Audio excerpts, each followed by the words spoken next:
नमस्कार, मेरो यस YouTube channel हजुरहरूलाई सबैलाई स्वागत छ। आज यस युट्युब च्यानल मार्फत म जापानिज भाषाको जानकारी दिन गइरहेको छु र विशेष गरी आज पार्टिकल सम्बन्धी, त्यसमा पनि दे पार्टिकल सम्बन्धी हजुरलाई जानकारी दिन गइरहेको छु र दे पार्टिकल कसरी प्रयोग गरिन्छ, दे पार्टिकल सम्बन्धी हजुरले ज्ञान लिन चाहनुहुन्छ भने यो भिडियो पुरा वाच गरिदिनु होला र मेरो च्यानल सब्स्क्राइब, लाइक पनि गरिदिनु होला हैन, शेयर पनि गरिदिनु होला र अरु जानकारी हामी अगाडि बढाउन चाहन्छौं। Let's go. अघि हामी अगाडि बढेको जसरी आज पार्टिकल बारे पढ्दैछौँ। त्यसमा पनि दे पार्टिकलको अर्थहरू थुप्रै लाग्छन्। त्यसमा पनि आज बाटो भन्ने अर्थ नेपालीमा लाग्ने दे पार्टिकलको बारे पढ्न गएको छु। हामीले केस 1 राखेको छौँ, केस 2 मा अर्को दे पार्टिकलको हैन अर्थ के लाग्छ भन्ने बारे पढ्नेछौँ सरी।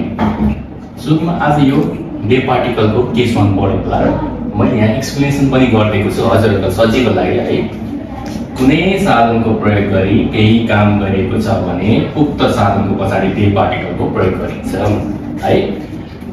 यहाँ लेखेको कुरा बुझ्नु होला, हेर्नु होला। कुनै साधनको प्रयोग गरी, त्यहाँ साधनको प्रयोग हुनु पर्यो र केही कार्य गरेको हुनु पर्यो है। जस्तै एक्जाम्पल हेर्नु होला, हाँसी दे गुहानो दाबेमास।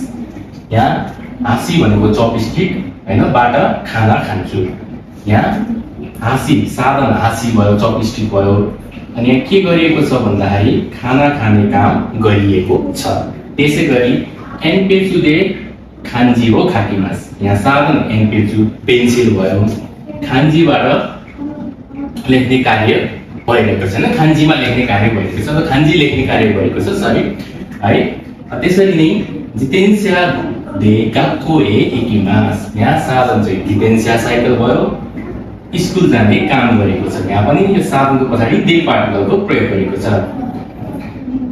त्यसरी यहाँ अर्को एक्जाम्पल हेरौँ होला, मेरु दे रेपोर्ट हो ओकिमास।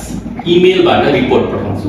यहाँ मेरु साधन भयो, रिपोर्ट पठाउने काम गरिएको छ हैन। यो साधनको प्रयोग गरी हेर्नु होला, यहाँ साधनको प्रयोग गरी काम गरिएको छ हो। यसरी साधनको प्रयोग गरी काम गरिएको छ भने उक्त साधनको पछाडि दे पार्टिकलको प्रयोग गरिन्छ। नेपालीमा चाहिँ बाटो भन्ने अर्थ लाग्छ।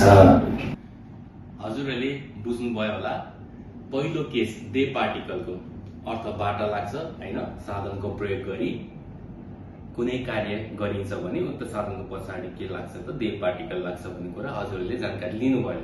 त्यसैगरी दे पार्टिकलको अर्थ अर्को पनि लाग्छ, त्यो केस 2 मा हामी अर्को भिडियोमा जानकारी लिनेछौँ। त्यतिन्जेलको लागि नमस्कार।